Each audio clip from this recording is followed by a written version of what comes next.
Bharat takes 2025 Pragati Maidan में ये पूरा ग्लोबल एक्सपो चल रहा है और इस ग्लोबल एक्सपो में एक छत के नीचे टेक्सटाइल की पूरी गारमेंटिंग की पूरी वैल्यू चेन है। हमारे साथ खास बातचीत के लिए हैं कंसल सर। सर, अगर हम देखें तो भारत सरकार का जो प्रयास है दुनिया का सबसे बड़ा इसको इवेंट बनाने का, पूरी वैल्यू चेन को एक साथ लाने का, क्या इस पूरी थीम के पीछे है और इस बार का जो इवेंट है उसका स्पेशलाइज क्या है?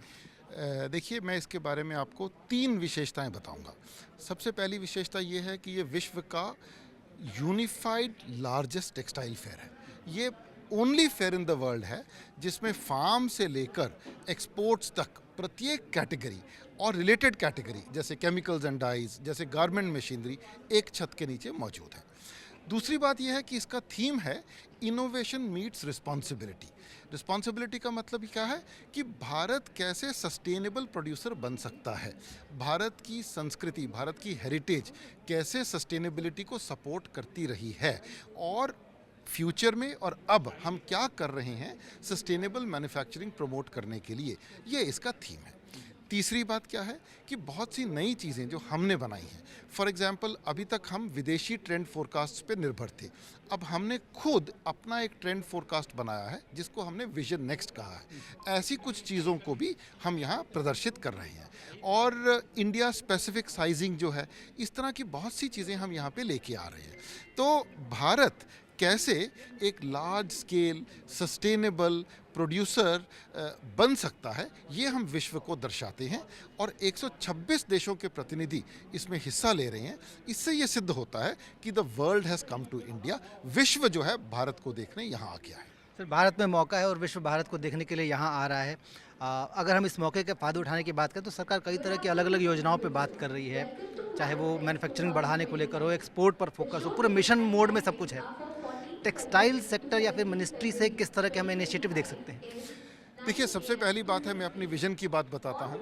हमारा विजन क्या है?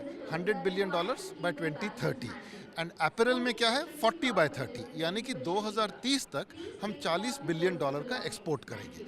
और इसको करने के लिए हम इंडस्ट्री के साथ कंधे से कंधा मिला के चल रहे हैं। हमारी बहुत सी स्कीम्स हैं, बहुत से प्रयास हैं, जैसे PLI स्कीम है, मैन्युफैक्चरिंग को बढ़ावा देने के लिए, स्केल मैन्युफैक्चरिंग को बढ़ावा देने के लिए PM मित्रा पार्क्स हैं, टेक्निकल टेक्सटाइल्स को बढ़ावा देने के लिए नेशनल टेक्निकल टेक्सटाइल मिशन है। तो गवर्नमेंट के प्रयासों के साथ स्टेट गवर्नमेंट की अनेकानेक सब्सिडीज़ हैं, अनेकानेक सपोर्ट सिस्टम्स हैं, कैपिटल सब्सिडी है, मशीनरी पे सब्सिडी है और सेंटर स्टेट के साथ कंधे से कंधा मिला के इंडस्ट्री चल रही है। और मेरा ख्याल ये जो तीनों लोग यूनिजन में चलेंगे तो there is no reason why we should not achieve our targets. Sir, एक छोटा सवाल और आखिरी भी होगा। इस बार के बजट में हमने देखा तो फोकस्ड जो प्रोडक्ट हैं उनके लिए अलग से पार्क डेवलप करने की बात हो रही है। किस तरह के वो होंगे, मतलब अगर हम लेमैन लैंग्वेज में समझना चाहें तो?